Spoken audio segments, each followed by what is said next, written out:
Hi friends, welcome to my channel Sunitha Garapati spiritual@1051. నా ఛానల్ని videos చూసేవాళ్ళు సబ్స్క్రైబ్ చేయండి, లైక్ చేయండి, షేర్ చేయండి. మీ యొక్క విలువైన అభిప్రాయాలను, సలహాలను కమెంట్ రూపంలో తెలియచేయండి. ఈరోజు భగవద్గీతలోని 12వ అధ్యాయం భక్తి యోగంలో 5వ శ్లోకం అర్థం చాలా ఇంకా విపులంగా మనం తెలుసుకుందామండి. क्लेशोऽधिकतरस्तेषाम् अव्यक्तासक्तचेतसाम् अव्यक्ता हि गतिर्दुःखं देहावद्भिरवाप्यते. సుగుణోపాసన కంటే నిర్గుణోపాసన కొద్దిగా కష్టమైనది. అది అవ్యక్తమైన నిర్గుణ బ్రహ్మ సత్వము. దేహాభిమానం కలవారికి ఇది లభించుట కష్టము. అధికారి అయితే ఇది ఉత్తమము అని అర్థము. ఇప్పుడు 12వ అధ్యాయం 5వ శ్లోకం వ్యాఖ్యానం చూద్దామండి. ఆత్మ అణుస్వరూపము కలదగుటచే ఇంద్రియములు వేటికి గోచరింపదు. అందుచేత దానిని అవ్యక్తమంటారు. ఆత్మనే దర్శించు మనోవాంఛ కలవారు అవ్యక్తమునందు ఆసక్తి గల చేతస్కులు అనబడతారు. అట్టివారికి దానినే పొందుటలో శ్రమ మిక్కిలి అధికము.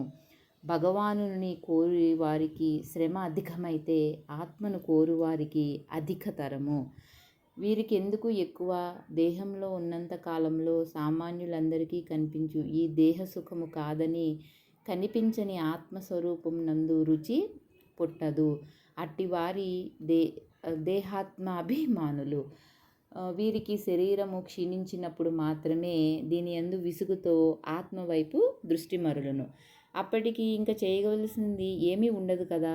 శరీరము క్షీణ దశకు వచ్చినప్పుడు ఆత్మదృష్టి ఏ సనకాదులకు తప్ప సామాన్యులకి కలగదన్నమాట.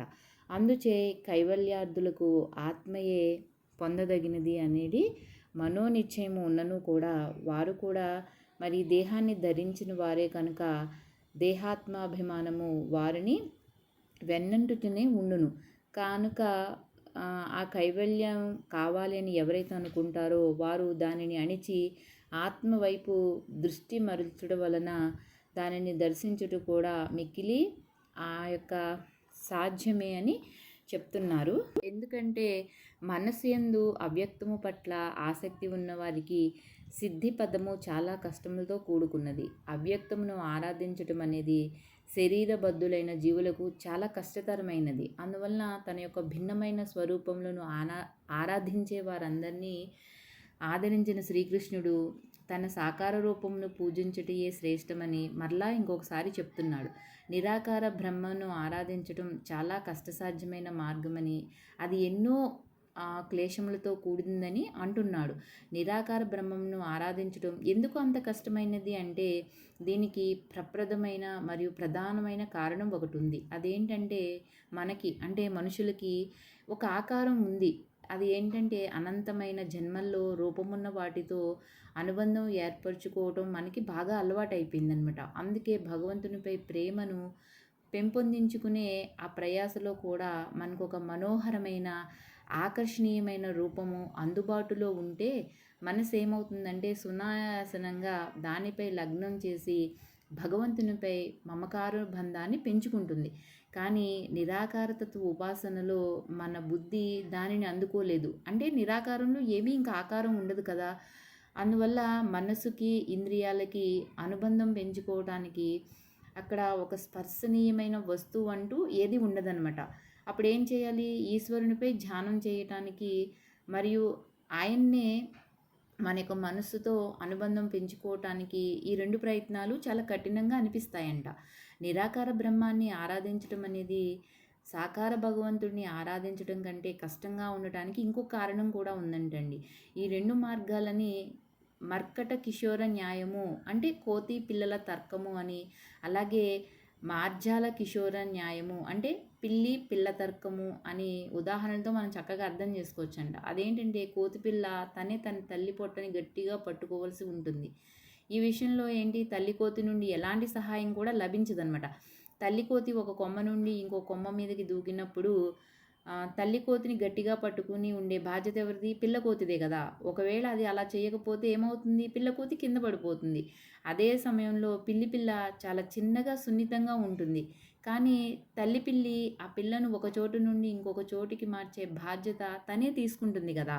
అదేం చేస్తుంది? జాగ్రత్తగా ఆ యొక్క పిల్ల మెడ వెనుక భాగాన్ని ఏం చేస్తుందండి? నోటితో పట్టి లేపి తీసుకెళ్తుందనమాట.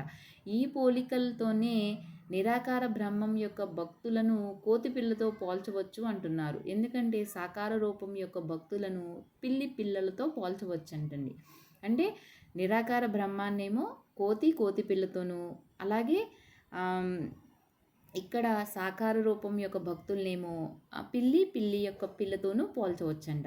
ఎందుకంటే నిరాకార బ్రహ్మాన్ని ఉపాసించేవారు ఆ మార్గంలో పురోగతి సాధించే భారాన్ని వాళ్ళే మోయవలసి ఉంటుందంట. అంటే కోతి పిల్లలాగా. ఎందుకంటే బ్రహ్మన్ వారి మీద కృప చూపించలేదంట.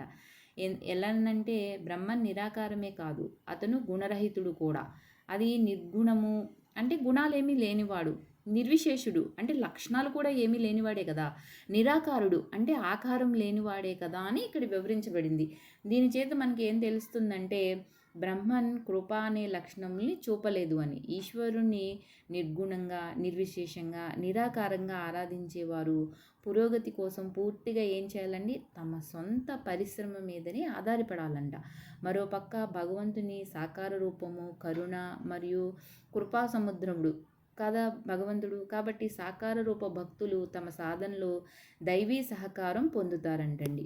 భగవంతుడు భక్తులపై ప్రసాదించే రక్షణ ఆధారంగానే శ్రీకృష్ణుడు 9వ అధ్యాయంలో 31వ శ్లోకంలో ఓ కుంతిపుత్రుడా నా భక్తుడేను అని ధైర్యంగా ప్రకటించుము అని పేర్కొన్నాడండి. ఇదే విషయాన్ని తదుపరి 6వ శ్లోకంలో 7వ శ్లోకంలో కూడా మళ్ళీ చెప్తున్నాడు. అవి తర్వాత వీడియోలో చూద్దాము. Thank you for watching.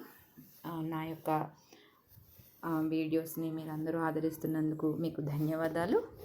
జై గురుదత్త.